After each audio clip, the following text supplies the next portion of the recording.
नमस्कार मित्रांनो, कसे आहात? मजेत ना? तर चला, आज मी आणलेले आहेत बाजारातून आंबे. तर म्हटलं उन्हाळा चालू आहे, तर अजून एक रेसिपी आपल्या मित्रांनी दाखवूया थंडगार पिण्यासाठी. तर आपण आज बनवणार आहोत मँगो ज्यूस. तर आता हे आपण कट करून घेऊयात.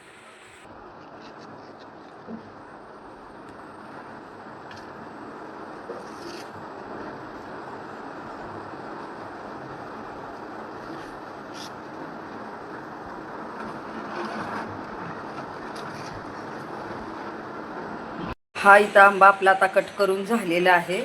तर आता ज्युसर असेल तर ज्युसरमध्ये मित्रांनो, नाहीतर मिक्सरचं भांडं घेतलं तरी चालेल. तर चला आपण आता बघूया, हे बारीक वाटून घेऊया. हे बघा, आता आपण हे मिक्सरच्या भांड्यामध्ये घेणार आहोत. आपले हे 3 आंबे होते मित्रांनो. सहज आपल्याला हे 2 ग्लास ज्यूस बनवू शकतो 3 आंब्यामध्ये. तर आता मी हे इथे सगळं टाकून घेतलेलं आहे. आता ह्याच्यामध्ये आपण साखर टाकूया. इथं मी हा 1 चमचा टाकलाय आणि हे 2 चमचे टाकले. तुम्हाला जसं गोड हवं असेल तसं मित्रांनो टाकू शकता. मी तर 2 चमचे इथे टाकलेले आहेत.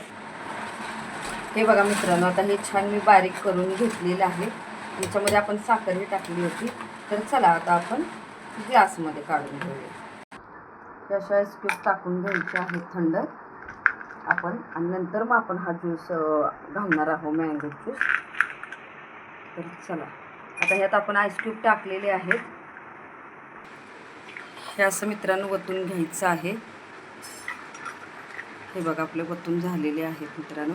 तर तुम्हाला मी बोलले होते ना मित्रांनो, की आपले 3 आंबे होते, तर त्याच्यामध्ये आपले हे 2 ग्लास आरामशीर आपल्याला मँगो ज्यूस होतं.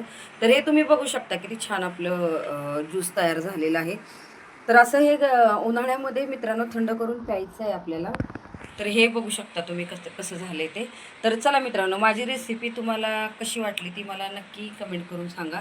आणि माझ्या यूट्यूब चॅनलला लाईक करा, शेअर करा, सबस्क्राईब करा. आणि हो, इन्स्टा आय डीलाही जाऊन फॉलो करा मित्रांनो. तर चला, बाय.